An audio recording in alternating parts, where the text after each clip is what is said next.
customer pays for everything. And he explained what that meant. I mean, it's everything you do around you right now, these microphones, the water, everything is paid from a customer. So it really changes your mindset and how you treat that customer and what would you do for that customer. The following program features a bunch of doofuses talking about the automotive aftermarket. The stuff we, or our guests may say, do not necessarily reflect the beliefs of our peers, our sponsors, or any other associations we may have. There may be some spicy language in this show, so if you get your feelings hurt easily, you should probably just move along. So without further ado, it's time for Confessions of a Shop Owner, with your host, Mike Allen.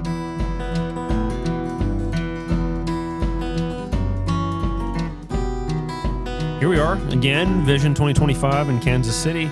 I just got done talking with Bill Broussard. I had a really good conversation with him, learning more about him and his history and the evolution from technician to shop owner to successful shop owner to where he is now, which is like another level of what's happening. And I'm excited to get a chance to talk to you, Charlie, because you are like the American dream story in my mind. But I will mess it up if I try to tell it. So could you give me just kind of the 5-minute rundown of from getting here to where you are now? Yeah, I think it would be great for people to know like where I started, because obviously where I am today, where I'm standing today, it just may sound like bragging, but it's not where it always was, right? It's not where I started. So make a long story short, I was born and raised in Greece. Always had a thing for cars and motorcycles. I actually started motorcycles. So I was into motorcycles. Then my father pulled me away from that. I was riding very wild then. And he got me to work for his mechanic, the guy that he used to take his car to. A very amazing mechanic, amazing guy. We also used to build rally cars. So it was pretty cool. That's kind of when I started. And then I used to go to technical school in Greece too. I switched from regular high school per se to just a technical high school. And then in 1993, we moved here, and I barely spoke any English, very little. How old were you at the time? I was almost 17. Okay. I do remember the 4 words I knew: cat, hat, man, and dog. Those are my English at the time. I remember them so vividly, like today. Wow. Those are the only 4 words I knew. So I came here. I started working in a gas station. We landed here on a Thursday. I went around with my uncle. He took me around to some places looking for work, some Greek repair shops by Greek owners, obviously, so I could speak the language. The first couple said no. The third guy, the manager's like, oh, I like this kid. Let's try him out. So Monday I started working, and I worked for like a year, and then kind of started learning the language, and then I went to a technical school at night. Graduated from that, and then I worked in, gas stations / repair shop. I worked there for like over 7 years, but the owner had 3 sons and the manager, and I'm like, well, there's no future here for me. I wanted to do something more. So I left there. I bought a van of an electrician. You probably don't even know that. So I bought a van of an electrician. I put some oils in there, a couple of drums of oil. I put a set of wiper blades, floor jack, some tools, and a friend of mine had a detailing business in parking garages in Boston. Mm-hmm. So I used to go in his locations and service his customers. Did that for about a year. Wasn't successful. I didn't make any money. And then back then there was no technology that we have today. So now you can pay remotely or whatever. Back then I would chase people for money. Yeah. And then after that, my first boss actually called me. We're still talking all the time. He's like, I have a friend that he has a gas station. They redid the tanks and the pumps and all that. So it's been closed for a while now. He wants to get it going again. Doesn't have anybody. So I went there, met with him. Obviously, I wasn't making any money, like I said. So whatever he offered me at the time was good. Yeah. So I started a gas station. I was pumping gas and doing repairs. It's a brand new location, nobody there. Then we started hiring gas attendant people. I was the only guy. I ended up staying there for 10.5 years. I was the only guy, no help, nobody else. God. The only guy diagnosing cars, fixing them, running the shop, which is running myself, ordering the gas for the gas station. I did that 10.5 years. And then, when I told George was his name that I was going to leave, I actually left. I gave him a 2-year notice. Oh, my gosh. Yeah, because the story goes, I told George, hey, my son Dimitri started growing a little, and I'm like, I don't want my kids to be too far apart. So I don't want my kids to be too far apart. I told him I'm going to start looking to do my own business. Obviously, I just love cars. It's my passion. And he comes back, he's like, well, you're not going to go anywhere. Everybody knows you here. You need to stay here. And I'm going to sell you the place. And that's fine. And I was young and naive, and I kind of believed that at the time, obviously, but that never happened. So every 6 months we have a conversation. Hey, George, you ready to sell me the place? No, not yet. Up until they go to the point, my wife is pregnant now with my daughter. And I told him, I say, when my daughter is born, I'm not coming back. And the day she was born, June 5th, 2010, she's born. I call George and I say, hey, we just had the baby. He says, congratulations. I say, just so you know, I'm never coming back. And I got my small little shop in Watertown, which maybe we'll talk about that today because what he does is amazing. Small little tiny shop in Watertown. And the reason I got that shop, to be honest with you, is because it's the only shop I could afford at the time. It was small, dirty, disgusting. Hole in the wall, yeah. Yeah, there was a hole in the wall. It was cheap rent at the time, and it really was the only one I could afford at the time. So, again, she was born June 5th. I quit my job, and I cleaned up the place, and I think June 21st or something, I was up and running in business. We bought some used equipment from, it was a company in Boston, Lapins, and I bought some used equipment, and I put all my money there, and I started working. That's kind of how the story goes. Was it Pleasant Car Care from day one? Yeah, so it's on Pleasant Street in Watertown. So I kind of use that name as a double meaning. Yeah. I came from an industry. It's a good name. Yeah, it's a great name, actually, come to think about it. But, at the time, I figured, well, it's on Pleasant Street. And then I'm a pleasant person because I really worked for some other people and what I saw in the industry. It was very unpleasant, let's say, to be nice. I've heard you talk about before that you had some dishonest bosses in the past who would take advantage of customers. Yeah, very. Unfortunately, yes. And those are the people that kind of give a bad reputation to our industry. I mean, I was, again, very young at the time. Just you told what to do and you do it. And, when you're so dishonest, but, your heart... one of the things I learned over the years, everybody knows what's right and wrong. You don't need to go to school for that. You don't need anybody teaching you, right? You know if this is the right thing to do or not. And when you see somebody, let's say at Dunkin' Donuts, that yesterday you were dishonest with that person and inside it hurts you, you're not doing something right. You're like, I got to get out of here. I have to do my own thing and kind of control my destiny. And, that's really one of the reasons I left, those places, and the name hence the name. So you got here when you were 17, and within a week you had your first job in the automotive space. You'd already been training. Yeah. Next day. How old were you when you opened Pleasant Car Care? So up in Pleasant Car Care, I was like 35. Okay. Yeah. Actually, this June will be 15 years in business. Awesome. So so you're going to turn 50 soon. Yeah, this year, end of the year, I'll be 50. Are you going to do anything fun for that? I don't know. I'm not a big birthday guy. I guess a 50 is a big one. You should tell the wife and kids they got to do something special for you. Yeah, so I'm sure my wife will have something up her sleeve. Nice. She's cool like that. So yeah, but it's a big birthday. But I'm not a big birthday guy. Like I don't pay much attention. Let's get back to the birth of Pleasant. So Pleasant, 2 bay doors in the front, and at the time the back of the building was being rented out by someone else. Right? Yeah, the back of the building. It's a small building, so. It's split into I have the front, which is 2 bays. It was 3 lifts at the time.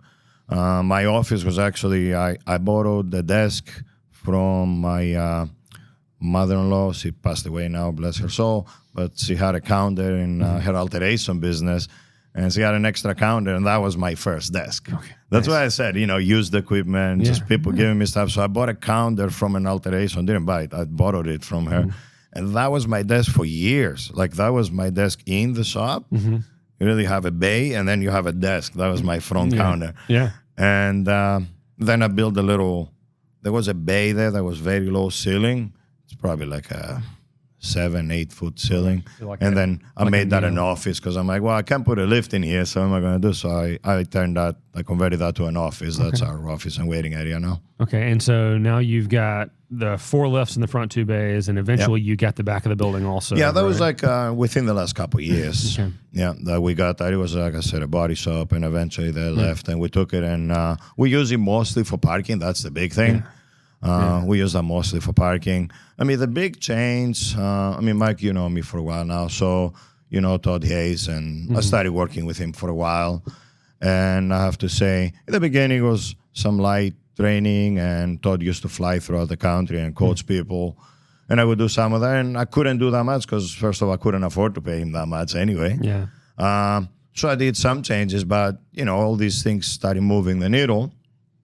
And I remember, like, the videos we do today and the videos back then is different. I mean, when I started, just so everybody knows, again, when I started Presa Kake, I didn't even know how to turn a computer on. No idea. People, like my friend was a bookkeeper or something at the time. He's like, oh, yeah, you press this, it powers it up. Like, I really had no idea how to use a computer. We didn't have any at the places I worked. It was all handwritten slips and stuff like that. I just had back then I was very driven, and I relied on my passion and my high level of work ethic. Versus right now, we've built systems in place. The place, like today, it's open and running full stuff without me being there, right? Yeah. So it was a big involvement, but the biggest thing, it was the hardest thing I had to overcome, I have to say, throughout the years, was changing the mindset from a mechanics, technician mindset to a business owner / CEO mindset. Because you look at things different, you act different, you do different moves in your business. So tell me about that evolution for you, going from that technician who owns a shop to a business owner who works in the automotive space. And I feel like that was mostly through your relationship with Todd and Bill, right? So walk me through that a little bit. So I'll tell you how I met them. And the first couple of years in business, one of the vendors, actually, his name was Mike too. One of the like the vendors guy already. I like him. great guy. Well, he did great for me, really. So one of the vendors I had at the time would come in the shop, supply filters and fuses and whatever, small stuff. And he's like, oh, you need more cars? Yeah. I'm like, yeah. He says, call Bill, because Bill had an advertising company at the time. And he's like, call Bill. I'm like, I don't even know who Bill is. So I give Bill a call. I'm like, hey, my name is Charlie. I have this shop. I'm trying to grow the business. And Mike told me to call you. So Bill says, okay, so I can help you advertise. Do you know what to say on the phone? I have no idea. I really have no idea about that. I'm like, no. He's like, then don't waste your money advertising if you don't know what to say on the phone. It's just a waste of money and time. So he says, you have to meet Todd. And a couple of weeks later, Todd was coming to town. He actually had a small speaking engagement in somebody else's shop in the south shore of Boston. And I drove over there after work. And it was a small group of people, maybe like a dozen shop owners at the time. And I was like the youngest, freshest in the business, probably from everybody else there. And he started speaking. And it's a pretty cool story too, because recently somebody asked me, oh, what's the most important lesson you learned from Todd over the years? And I said, I can answer that. Obviously, the guy has taught me so much. But I do remember the first lesson. So that day when he stood up, he said, customer pays for everything. And he explained what that meant. I mean, it's everything you do around you right now, these microphones, the water, everything is paid from a customer. So it really changes your mindset and how you treat that customer and what would you do for that customer. And that was the first ever lesson I got from Todd. So then, like I said, then we started doing some light coaching.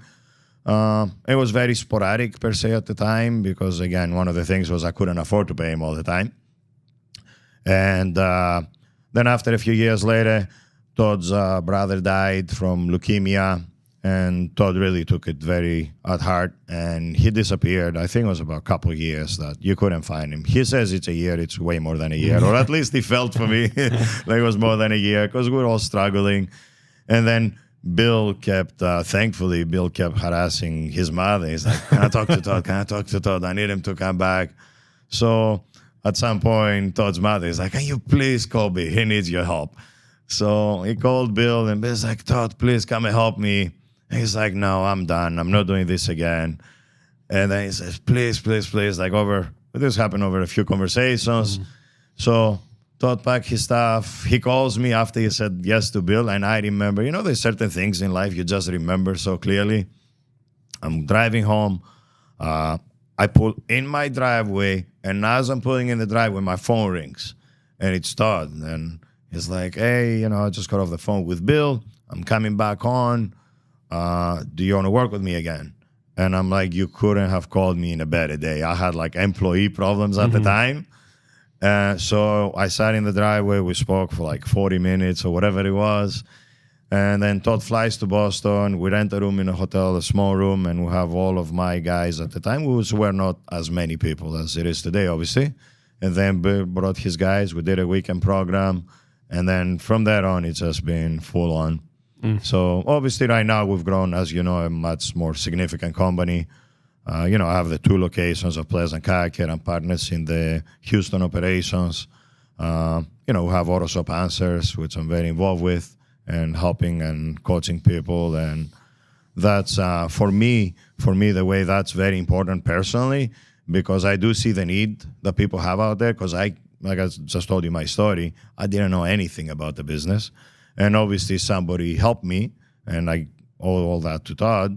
And I wasn't an easy student because I came from a world that was so far off from what Todd's world was that I didn't even think it's true. It's so far, it's like a 180 degree, right? So you're like, man, this guy, what he's teaching, it's just not possible. That's just not how it works. Well, I mean, there's different levels of thinking about success and defining success.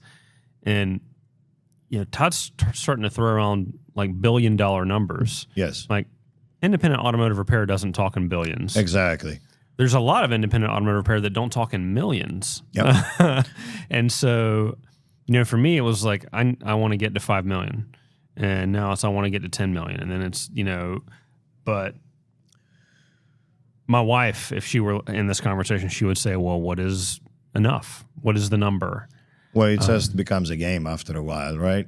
Yeah, you might have enough as a number, but also by you being more successful. I'm also a big student of John Maxwell, if anybody listens to him. I'm sure there's a lot of people out there.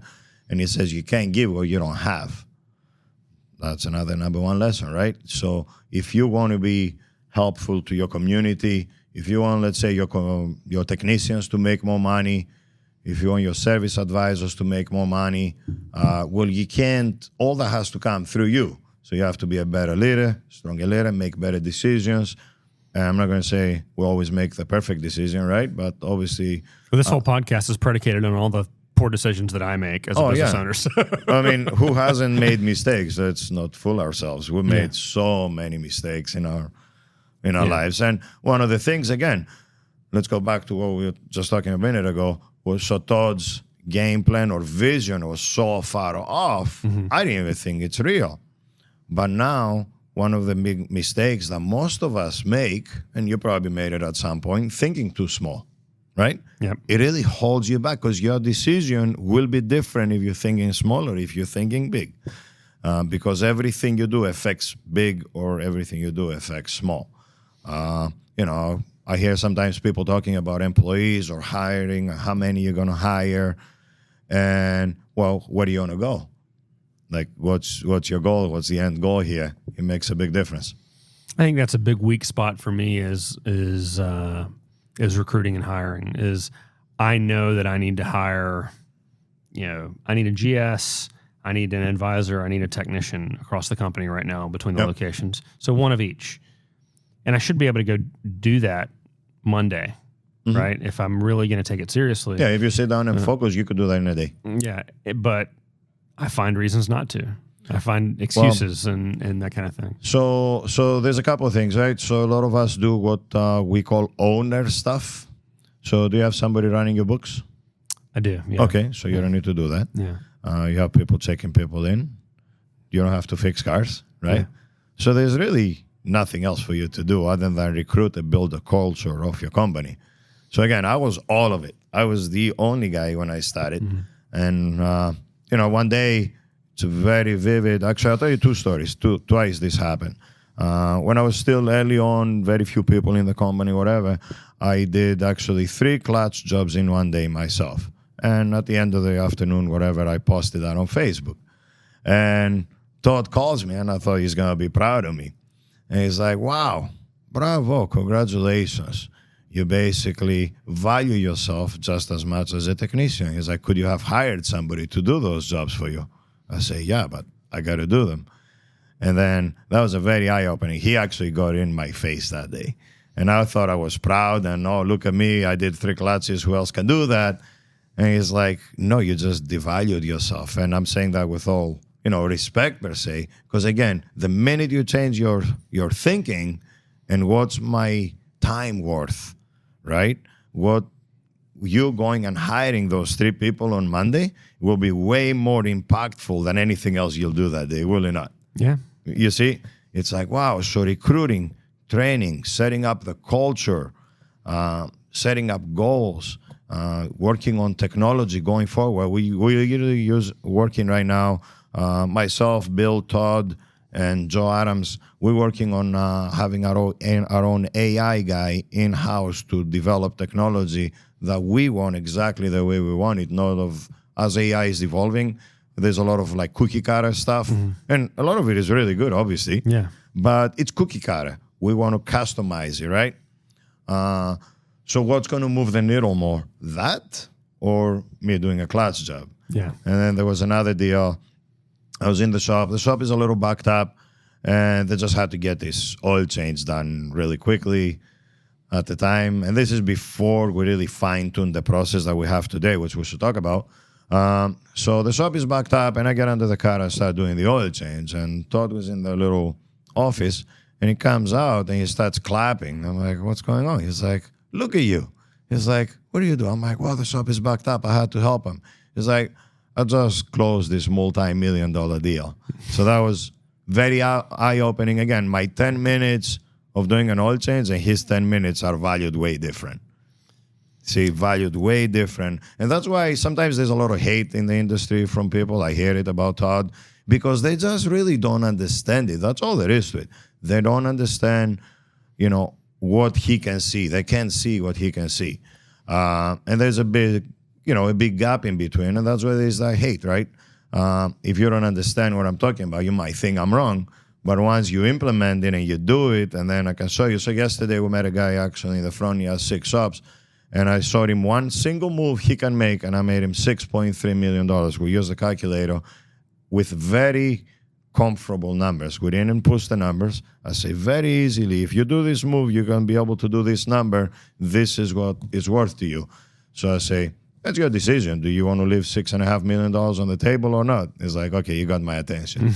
it really just, you see, when Todd is like, I can make $1 million in a day. What was the one thing?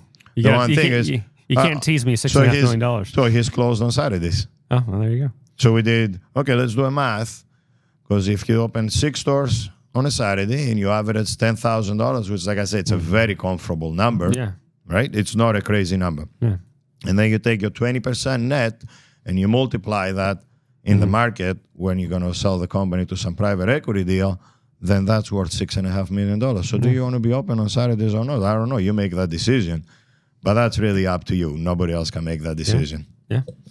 Well, I'm a believer. So I talked about that with Bill earlier about opening on Saturdays. So I'm not as intense about it as you guys are. I switched to a 4-day work week for my staff, but we're open 6 days for customers.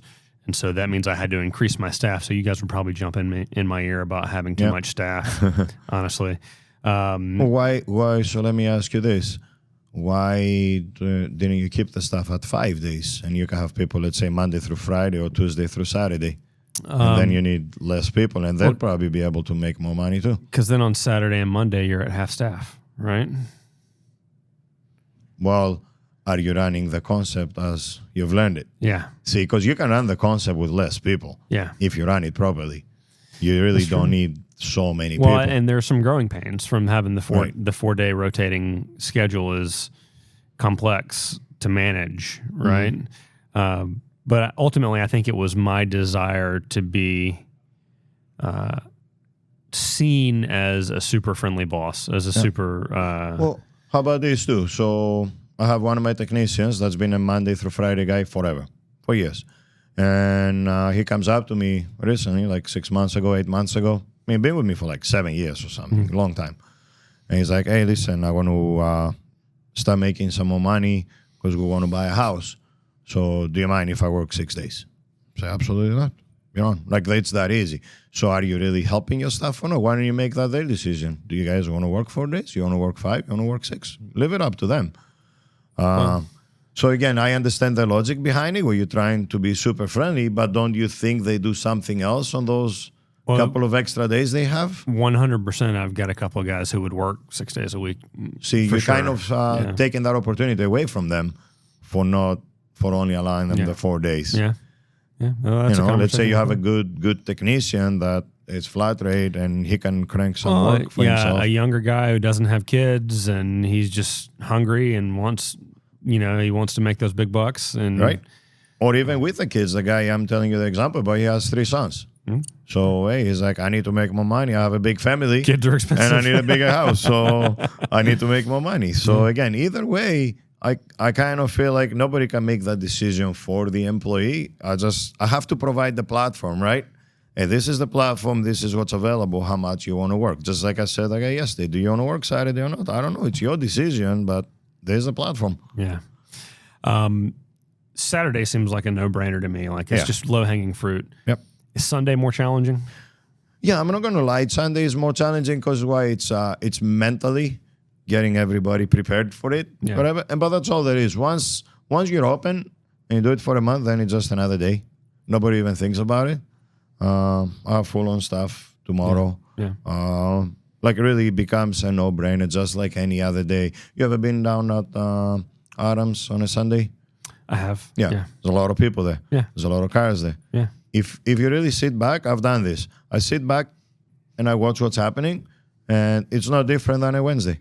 It really is no different than a Wednesday. And I know that's not for everyone. That's fine. I understand that because I know Todd is out there and preaching, you got to do the 7-day deal. Well, you don't have to, but you have to do the system. A Saturday, like you said, it's a no-brainer because your customers, again, what was the first lesson I learned? Customer pays for everything. So if my customer is easy for him to bring the vehicle in and get it serviced on a Saturday, why am I taking that away? Yeah. It's just like taking it away from my employee. So I have to provide for my customer. So how do you reconcile we're a faith-based company with being open on Sunday? So again, there's a lot of churches are open on different days, different services. You can rotate stuff. There's a lot of ways around it. Well, I mean, I've seen like Patty comes in on Sunday morning for the Take 5. They walk in, they go to church, and then they come back. Yeah, that's exactly what they do. So it's not, it's really very, very doable. Yeah. Very, very doable. Again, it's not for everyone, but you kind of stealing away opportunity from your employees to make more money, and you're not providing great customer service. Awesome. You're really not. I'm sorry, a lot of people may not want to hear it, but you are not. Charlie, I appreciate you coming on, man. This has been a lot of fun. No problem. I think more people need to hear your story. Well, let me tell you, maybe we should talk before we hang up about the little shop too, because I think it's very important for people to hear. Yeah. You probably have a lot of listeners that have small shops. So Pleasant, the original Pleasant. The original Pleasant in Watertown. You now have 5 lifts, right? Yeah, so I now have 5 lifts since we took over the body shop behind. We were able to stick 1 lift in there, but we still have the original building upstairs, which we have 4 lifts now because, like I said, I moved the office. And that shop, at the time when I started, I was doing maybe 20, maybe 30,000 in a good month.